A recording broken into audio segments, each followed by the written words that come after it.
everyone, together with me and my group mates, Ms. Gusilatar, Ms. Tagala, Mr. Cualdo, and Mr. Santiago are going to report the tax law here in the Philippines.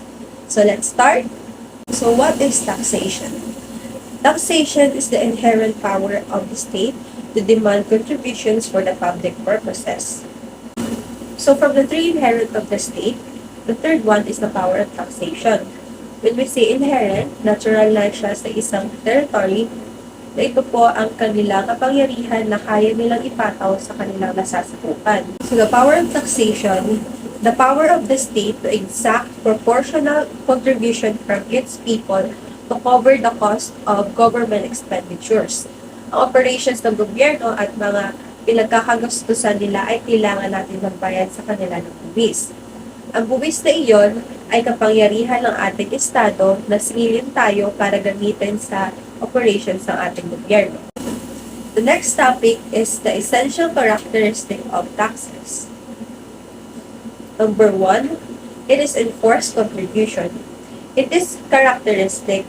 It is not always by heart lang na sasabihin mo, ay ayaw ko magbayad ng buwis or ng tax. It is enforced because kakasuhan po tayo kapag di tayo magbayad ng buwis.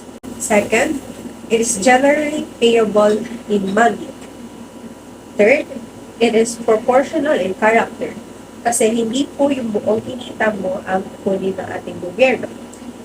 The government will just get a proportion of it. Fourth, it is levied on persons or property.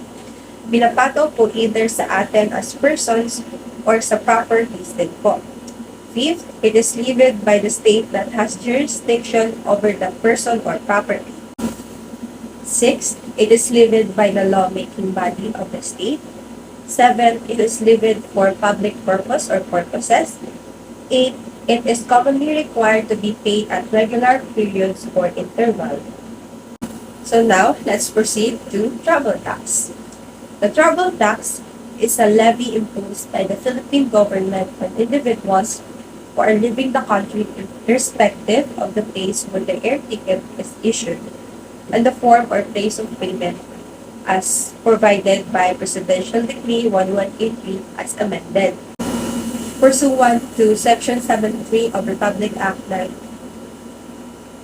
Pursuant to Section 73 of Republic Act number 9593, 50% of the proceeds from the travel tax collections shall accrue to the TIESA.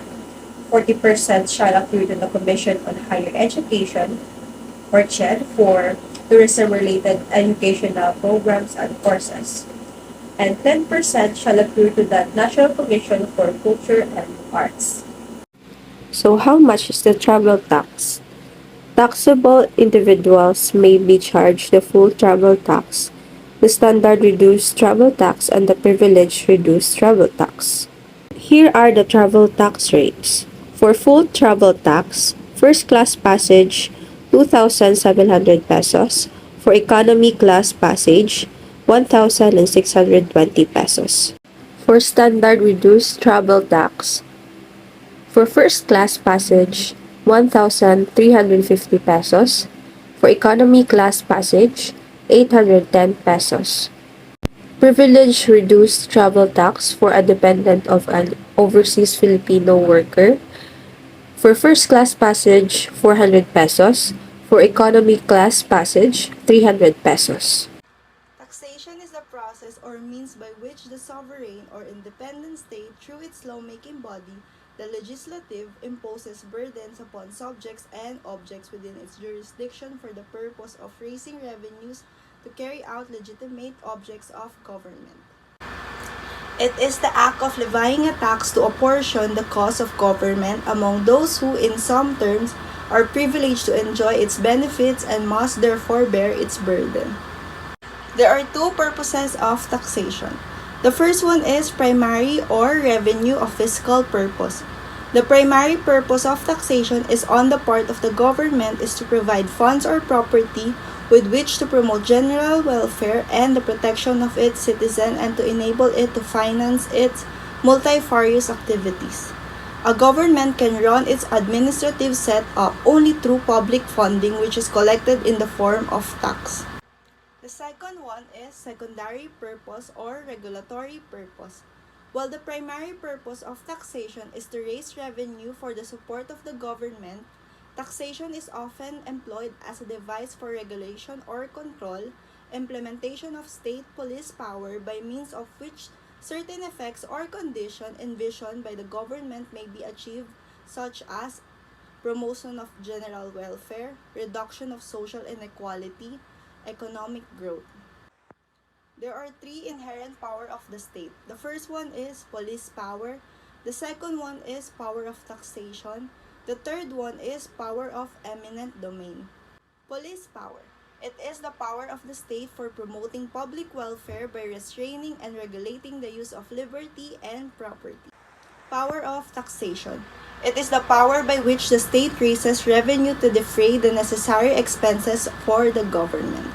Power of eminent domain. It is the power of the state to acquire private property for public purpose upon payment of just compensation. Paying the travel tax is one of the steps a traveler must do before flying out for an international trip. Here's a guide on what you need to know about this tax. What is travel tax? The Philippine travel tax is an additional fee you need to pay every time you go to abroad. If you fall under any of the following demographic, you are required to pay the travel tax. Filipino citizens, taxable foreign passport holders, non-immigrant foreign passport holders who have stayed in the Philippines for more than a year. Who are exempted from paying the travel tax? First, if you are Philippine citizens who are permanent residents abroad, balikbayan visitors who have stayed in the Philippines for less than a year, and overseas Filipino contract workers or OFWs. There are also other individuals who are exempted from paying the travel tax. Foreign diplomatic representative in the Philippines, United Nations employees, U.S. military personnel, members of an international carrier crew, Philippine Foreign Service personnel, and Philippine government employees who are traveling for official business hours or days. If you're wondering how much you have to pay, it depends on your ticket. Your travel tax will vary. For full travel tax, you need to pay 2,700 pesos for first class and 1,620 for economy class.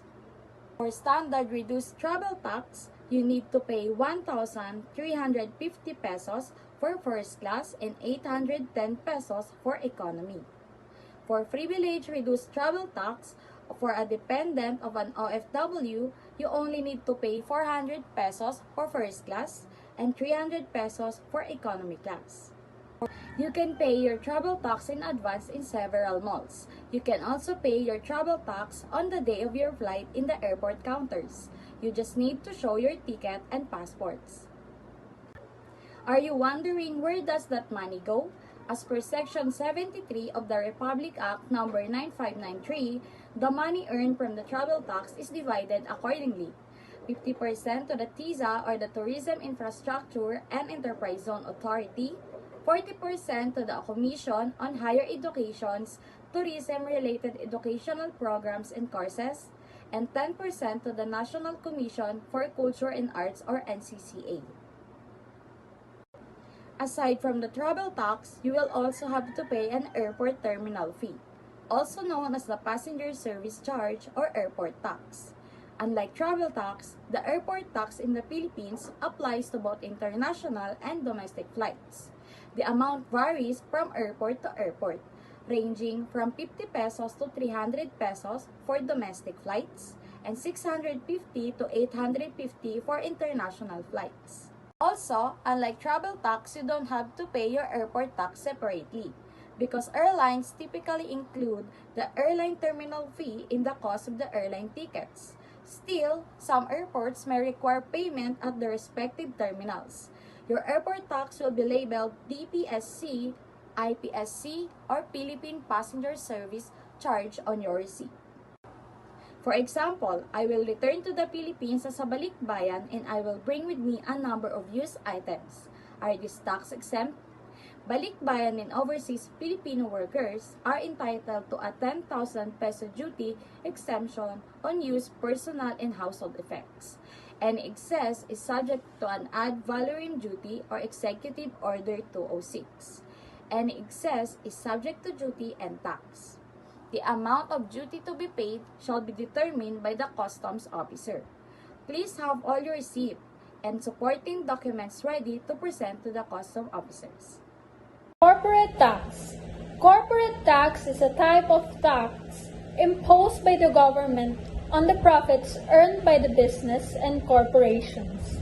It is usually calculated as a percentage of company's taxable income, and the tax revenue generated is used by the government to fund public services and programs. The primary purpose of corporate tax is to generate revenue for the government, which is then used to fund public services, infrastructure, and other essential programs. It is also used to promote fairness and prevent abuse of power by ensuring that corporations pay their fair share of taxes based on their profits. And the principles of corporate tax are fairness, simplicity, efficiency, and effectiveness. Fairness means that the tax should be based on the ability to pay, so that the large corporations that earn more profits pay a higher percentage of their income in taxes. Simplicity means that the tax code should be easy to understand and comply with. Efficiency means that the tax system should be cost-effective and not create unnecessary bureaucracy. And the last is the effectiveness, means that the tax system should be able to generate enough revenue to fund public services and programs. In the tourism industry, corporate tax is imposed on the profits earned by the businesses and corporations that are involved in tourism-related activities, and, for example, hotels, tour operators, and travel agencies that generate profits from tourism activities are subject to corporate tax. The revenue generated from this tax is used by the government to fund public services that benefit both tourists and locals. Next is the income tax.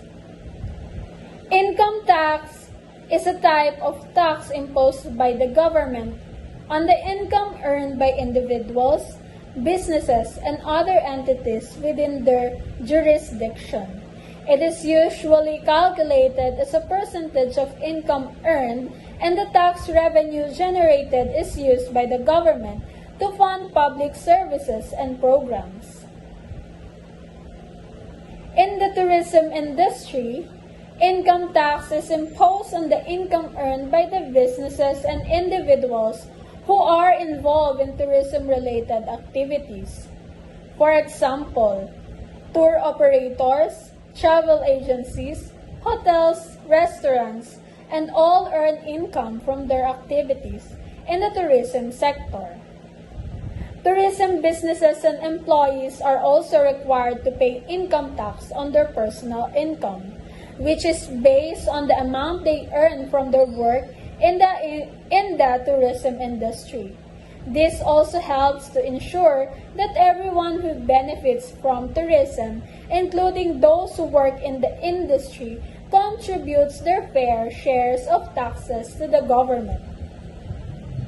The income tax system also provides incentives for investment in the tourism industry, as businesses can claim deductions and credits for expenses related to their tourism activities.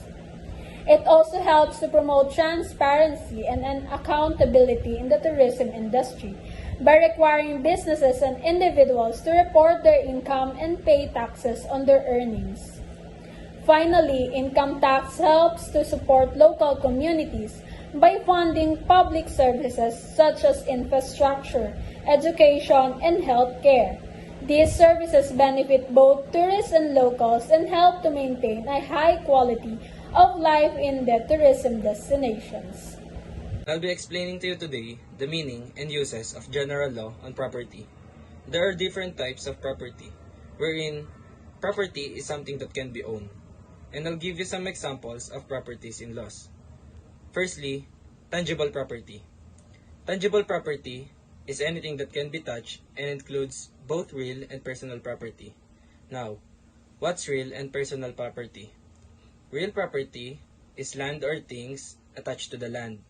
Example of these are water, trees, minerals, homes, and fences. Meanwhile, personal property can be broken down into two categories, which are chattels and intangibles. Chattels refer to all types of property, but some of them may be part of real property, wherein they are called fixtures. There are also called properties of public dominion. Property intended for public use, or which can be used by everybody and others of similar character. Property which is not for public use but intended for public purposes, such as government buildings and vehicles. Lastly, property intended for development of national wealth, such as minerals, coal, oil, forests, and other natural resources. To end this topic and properties, I'll end this by explaining the patrimonial property, wherein it was said that these types of properties are lands that are no longer intended for public use or for public service. These properties still provide value in which the benefits can be realized. For example, public markets, superhighways like NLEX and SLEX. What are tourism taxes? Tourism taxes are small fees usually levied indirectly through accommodation providers or holiday companies, and it usually aims at overnight visitors. And according to Fuji, Khalid, and MAP, taxes of tourism exist in different forms and are imposed by national and local government. To fund the public services that are used by foreign tourists and residents, they define the tourism tax as the source of the financing. And according to Abe Ratney, tourism taxes are not merely the instruments of the local administration, but he thinks that tourism tax is important in national level. Tourism tax can be separated into two categories. First of all is taxation through the general tax system and special taxes imposed on the specific tourist activities. Flexible system of taxation could generate income from taxes, and it could improve distribution of income. So basically, lower tax rates would be associated with lower prices and will have a higher demand and increase total revenue. And of course, higher spending by visitors or tourists will have positive effects on employment, and this will generate higher levels of employment in tourism and sectors related to tourism.